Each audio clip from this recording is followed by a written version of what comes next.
আৰু মহকুমা লেভেলৰ আজি কাৰ্যসূচী আমি লৈছোঁ।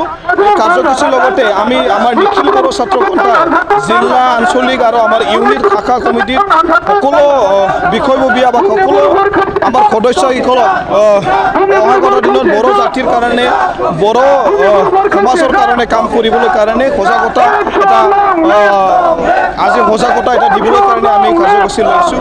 লগতে বড়োফা উপেন্দ্ৰনাথ ব্ৰহ্মৰ যি সপোন আছিলে এটি বড়ো জাতিক মাষ্টাৰবেজ কৰা বা বড়ো জাতিক আগুৱাই লৈ যাবলৈ কাৰণে পৃথিৱীত এটা স্থাপন কৰা এই উদ্দেশ্যটো আমি ৰাখি পেলাই বড়ো জাতিৰ কাম কৰিবলৈ কাৰণে আমাৰ এই বড়ো জাতিটো আগুৱাই লৈ যাবলৈ কাৰণে আমি আজি এই কাৰ্যসূচী আমি লৈছোঁ। এই বড়োফাই কৈছিলে জীয়াই থাকক আৰু জীয়াই থাকিব দিয়ক, এই মন্ত্ৰটো লৈ পেলাই আমি আগবাঢ়িবৰ কাৰণে আমি বিচাৰিছোঁ। অনাগত দিনত আমাৰ বড়ো জাতিৰ কাৰণে বড়ো সমস্যা যিকোনো সমস্যাত আমি নিখিল বড়ো ছাত্ৰ সন্থাৰ পৰা আমি কাম কৰিম আৰু আজিৰ এই প্ৰগ্ৰামত দি আমি আমাৰ মাজত শান্তি আৰু সমন্বয়ৰে বড়ো জাতিটো আগুৱাই লৈ যাবলৈ কাৰণে আমি এই কাৰ্যসূচী লৈছোঁ।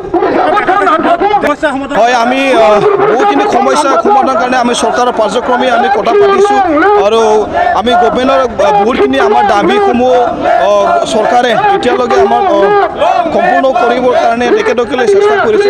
আমি দাবীও জনাইছোঁ আমাৰ যিমানখিনি আমি বড়ো জাতি বা বড়ো জাতিৰ যিকোনো ইছ্যু বা যিকোনো সমস্যা ইছ্যু এইটো আমাৰ এইটো সমস্যাকেইটা সমাধান কৰিবলৈ কাৰণে মানে আমি জনাম, আহ্বান কৰিম।